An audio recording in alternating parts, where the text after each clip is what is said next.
अस्सलाम वालेकुम गाइस, की हाल चाल है? ठीक हो? उम्मीद कर रहे हैं सारे भैन भरा ठीक होंगे। जिमें कि तुहानू पता है हुणे हुणे नवी अपडेट आई है, ईरान और इसराइल की जंग शुरू हुई।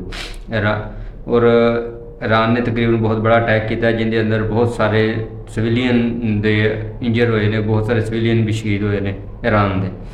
बाकी सारे भरावां से मैसेज यही है कि ज़्यादा तो ज़्यादा ईरान को सपोर्ट करो, क्योंकि ईरान एक इस्लामी कंट्री है। भले साढ़े लख इख्तलाफात होण एक दूसरे नाल, लेकिन है तो इस्लामी कंट्री।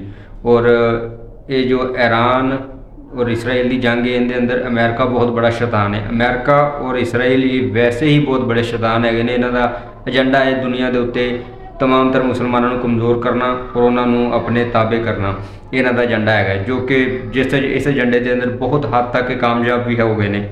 क्योंकि जिस तरह पाकिस्तान का हाल वेख लो, या जिन्हें भी इस्लामी कंट्रियाँ वेख लो, सऊदी अरब हो गया, पाकिस्तान हो गया, होर भी बहुत सारिया कंट्रियाँ, UAE हो गया, जिन्हें बड़ी बड़ी कंट्रियाँ सारिया इन्हों के ताबे ने इस टाइम।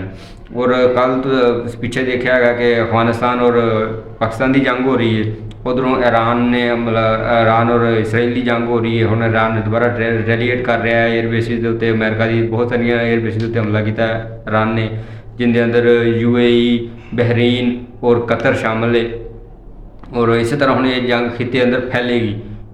और उम्मीद करना वा अल्लाह की ज़ात मेहरबानी फरमाए इस मुल्क ते, पाकिस्तान ते भी और अपना ईरान ते भी।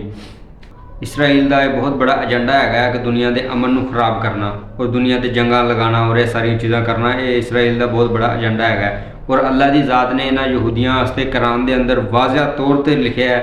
और तुसी जाके कुरान दी आयतां देखो, कुरान नूं पढ़ो, तुहानूं पता लगे कि अल्लाह की ज़ात ने वाज़ह तौर पर कहा कि ये जिहड़े यहूदी ने इन्हां ते कदी एतबार नहीं करना, ये बहुत बड़े फसादी है ने। ये अपने ये अल्लाह की बहुत प्यारी लाडली उम्मत रही है किसी दौर के अंदर। ये वो उम्मत है इन्हां दे उत्ते मनो सलवा उतरदा रहा है। ये वो उम्मत है जदों ये सहरा के अंदर चलते सी ना, तो अल्लाह की ज़ात इन्हां दे उत्ते बादलों का साया करके रखती सी, छां करके रखती सी कि इन्हां नूं धुप ना लगे। ये अल्लाह की इन्नी प्यारी और लाडली कौम सी किसी दौर के अंदर। लेकिन फिर इन्होंने अल्लाह की ज़ात के नाल की किया, नाफरमानी की उन्होंने गल्लां दी। और अल्लाह की ज़ात ने फिर इन्हों इन्ना गिराया कि हर पासों जुत्तियां पैंदियां सी इन्हों यहूदियों। अल्लाह की ज़ात ने फिर इन्हों इन्हां दी औकात दिखाई।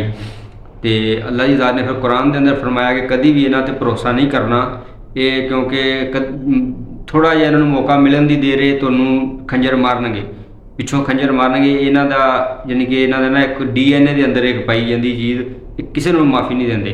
हज़रत मूसा अलैहिस्सलाम जो कोई तूर ते गए थे तो इन्होंने पिछों की किया सी तुहानूं पता है। इन्होंने पिछों अल्लाह हज़रत मूसा अलैहिस्सलाम इन्होंने बकायदा रोक के गए थे कि तुसीं अल्लाह की इबादत करनी है, कोई पुठा काम नहीं करना। हज़रत हारून अलैहिस्सलाम रोकते रहे इन्हों, लेकिन नहीं रुके। इन्होंने फिर भी शैतान की पूजा की। इन्होंने एक बछड़ा बनाया, इन्हों सामरी जादूगर ने इन्हों मड़ाया, कुछ शह दी, तो इन्होंने सारे रल के इन्होंने अल्लाह की इबादत की बजाय शैतान की इबादत करनी शुरू कर दी। ये नहीं हटते, किसी भी सूरत नहीं हटते। इन्होंने जिन्ना मर्जी दोस्त बना लो, ये नहीं दोस्त बनते। अल्लाह की ज़ात ने कुरान च कहा कि तुहाडे कभी भी दोस्त नहीं हो सकते। तो लिहाजा पूरी उम्मत मुसलमान वास्ते मैसेज है कि इन्हां तो बचो, इन्हां दे दोस्ती ना रखो। जिस तरह पाकिस्तान बड़ियाँ खुशखबरियाँ लै रहा कि अमेरिका बहुत अच्छा कर रहा है। अमेरिका कुछ भी अच्छा नहीं कर रहा। अमेरिका का सिर्फ एक एजेंडा है तुहानूं आपस के अंदर लड़ाना।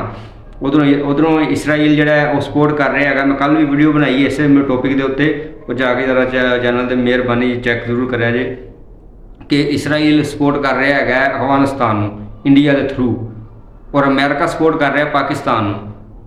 अमेरिका सपोर्ट कर रहा है पाकिस्तान, दोनों असीं लड़ रहे हैं अफगानिस्तान और पाकिस्तान।